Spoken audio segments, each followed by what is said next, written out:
February 3rd, 2026, an Iranian drone approaches a U.S. aircraft carrier in the Arabian Sea.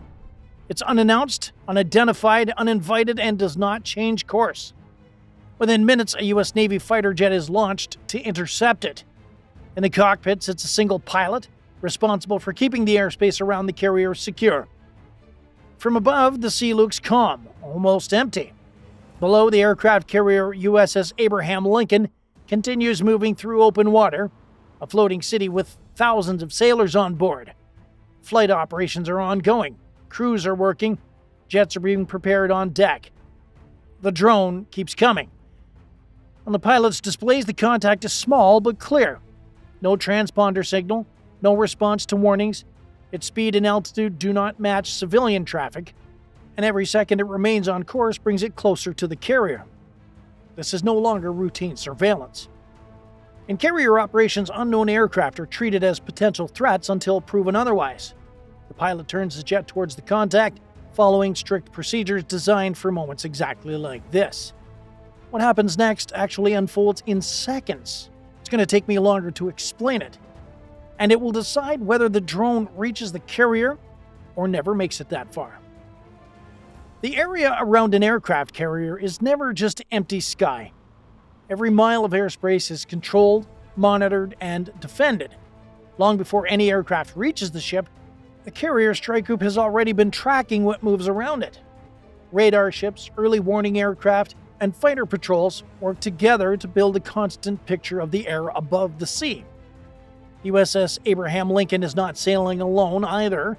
It is the center of a carrier strike group, protected by cruisers, destroyers, and its own air wing. Together, they form a moving defensive bubble designed to detect threats long before they get close. That's why the approaching drone matters. It's not violating a border, it's not attacking, but it is moving through controlled airspace without identification, without communication, and without changing course. In military aviation, that combination is never ignored. Aircraft carriers are high-value targets. They project power, support operations, and carry thousands of people. Any unknown object approaching them is treated as a potential risk until proven otherwise. For the pilot, this changes the mission immediately. This is no longer just a routine patrol over open water. It becomes an intercept, a controlled approach toward an unknown aircraft, following strict rules designed to prevent mistakes and to stop threats before they get close enough to cause harm. As the jet closes the distance, more data begins to flow in. What exactly is flying towards the carrier is about to become clear. The fighter closing in is an F-35C, the carrier-based version of the U.S. Navy's most advanced jet. Unlike older aircraft, the pilot is not searching the sky with his eyes alone. The jet is already doing most of that work for him. Radar, infrared sensors, and data from ships below are fused into a single clear picture. Instead of separate screens and raw signals, he sees one track, one object, moving steadily toward the carrier. As the distance closes, the contact becomes harder to dismiss. Its speed is too slow for a fighter. Its altitude is too low for commercial traffic. There's no radio response, no ID signal, and no deviation from its course. The system flags it as unmanned. And this isn't unusual anymore.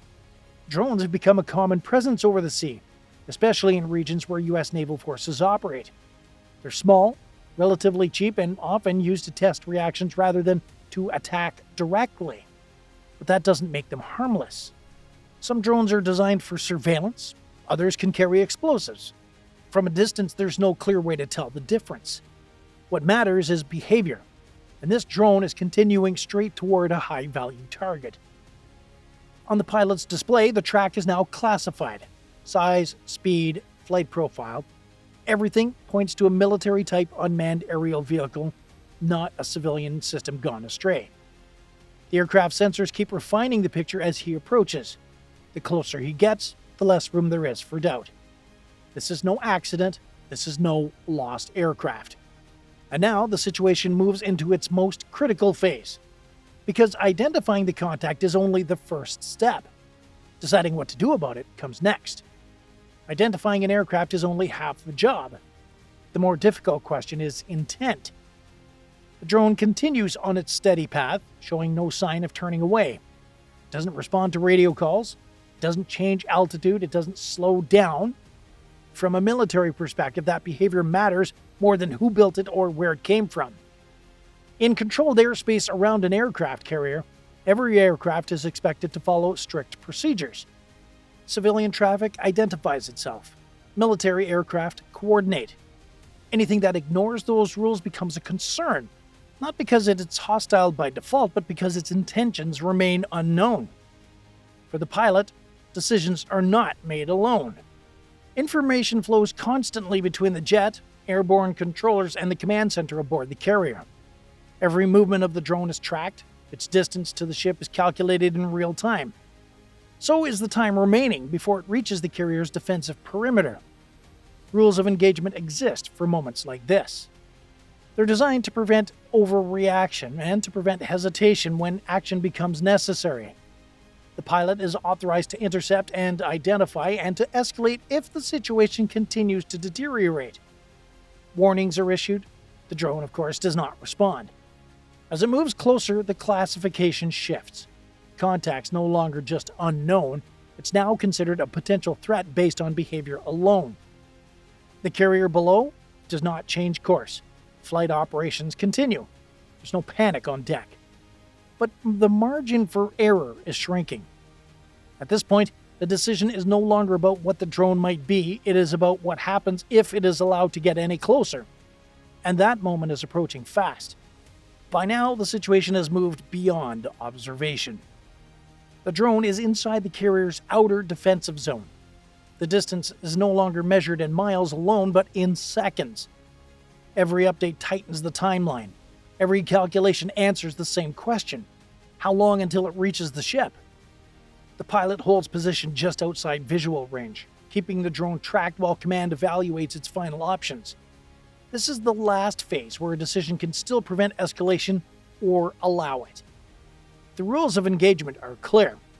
An aircraft that approaches a U.S. carrier without identification, ignores warnings, and continues on a direct path can be stopped before it becomes an immediate danger. Not because it has already attacked, but because waiting any longer removes the ability to protect the ship. The order comes through the network, calm and precise. Intercept authorized. Engagement approval if the contact does not deviate. The pilot turns in, closing in the final distance. The drone remains steady, unresponsive, unchanged. No last-second maneuvers, no attempt to break away. This is the moment every training scenario is built around. There's no room for guesswork. No dramatic conversation, just a clear sequence of actions carried out exactly as practiced.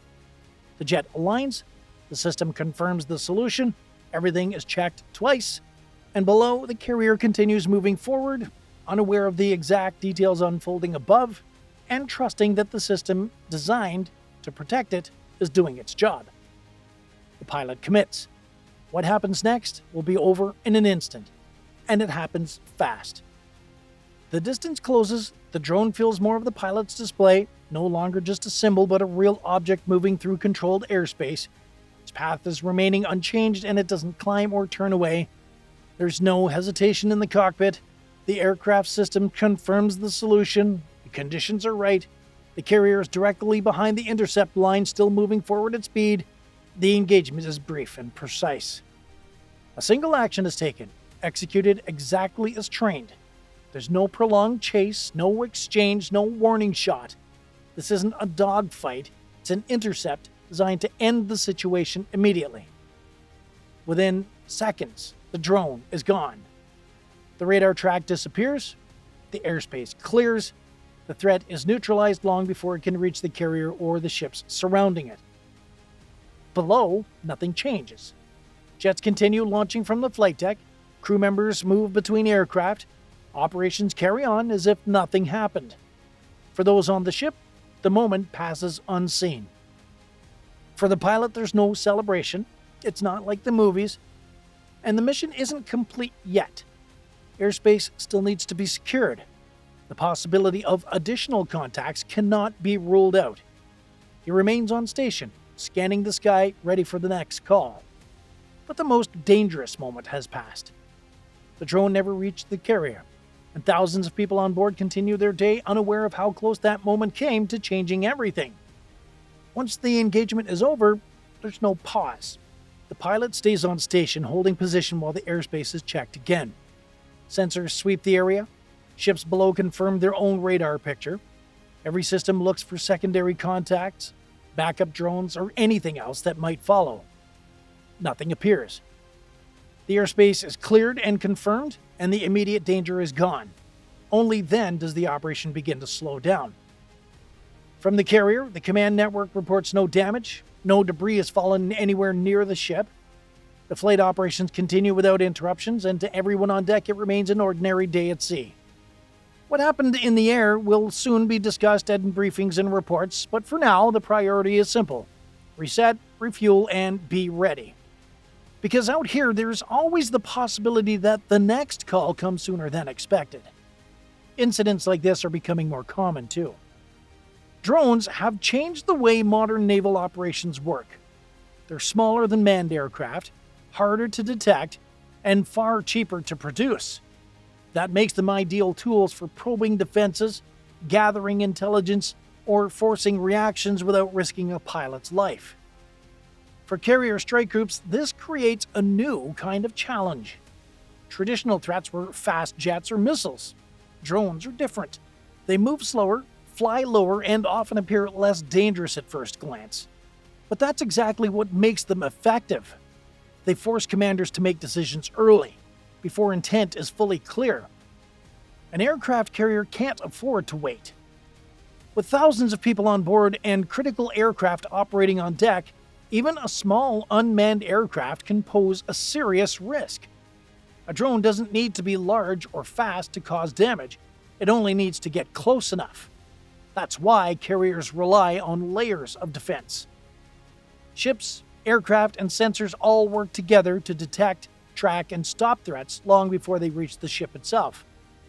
Fighter pilots are one part of that system, often the last line before a threat becomes unavoidable. This incident shows how those layers came together in real time. Training prepares pilots for procedures, timings, and tactics, but it also prepares them for judgment, for moments where there is no perfect information and no second chance. The goal is not aggression, it is control, keeping situations from spiraling before anyone else notices they existed. Back on deck, sailors continue their work without knowing the details. That is by design. The system works best when it's invisible. For the pilot, that's the point. Success is not measured in headlines or recognition.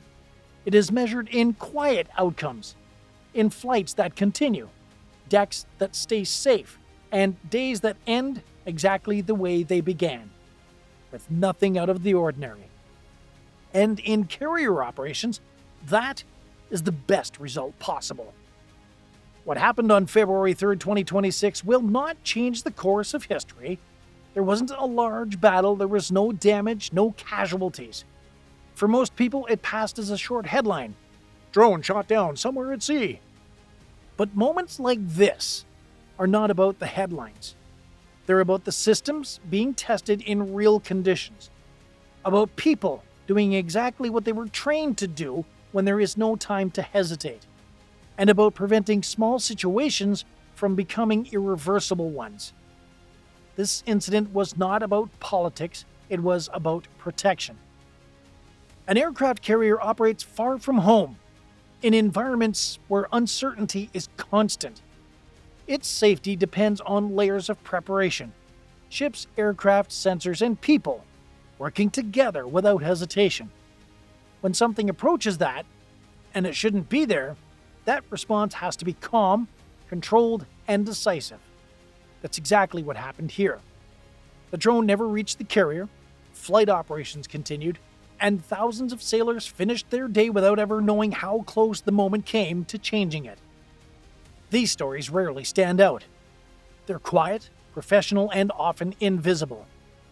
But they happen every day, in skies and seas far from land, carried out by people whose job is not to seek attention, only to make sure that nothing goes wrong. And when it works, nothing does. If you want to understand how modern naval operations really function, not through the headlines, but through the moments that prevent them, this is where those stories begin. Let's keep telling them, so the people who carry out this responsibility don't remain invisible. I'll see you in the next one.